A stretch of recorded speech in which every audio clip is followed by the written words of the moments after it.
આમ તો ગુજરાત એટલે દારૂબંધીવાળું રાજ્ય। ગુજરાતનું નામ પડે એટલે થાય કે ગુજરાત તો ડ્રાય સ્ટેટ છે, પરંતુ ગુજરાતમાં દારૂબંધીની વચ્ચે ઝડપાયેલા દારૂના જથ્થાની વાત કરીએ તો તમે પણ ચોંકી જશો।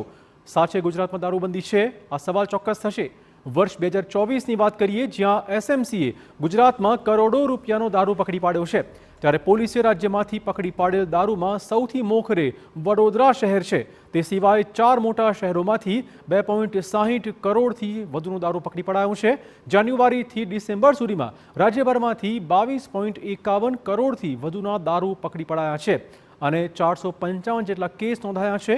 પોલીસે દારૂ સાથે કુલ 51.93 કરોડનો મુદ્દામાલ કબજે કર્યો હતો। એસએમસી દ્વારા 2024માં 455 કેસ કરવામાં આવેલ છે। એમાં 22 કરોડ 51 લાખનો દારૂનો મુદ્દામાલ પકડેલ છે અને કુલ મુદ્દામાલ છે 51 કરોડનો પકડેલ છે। આ ઉપરાંત અમે જુગારના કેસો 79 કરેલા છે અને 80 લાખનો મુદ્દામાલ પકડી પાડવામાં આવેલ છે।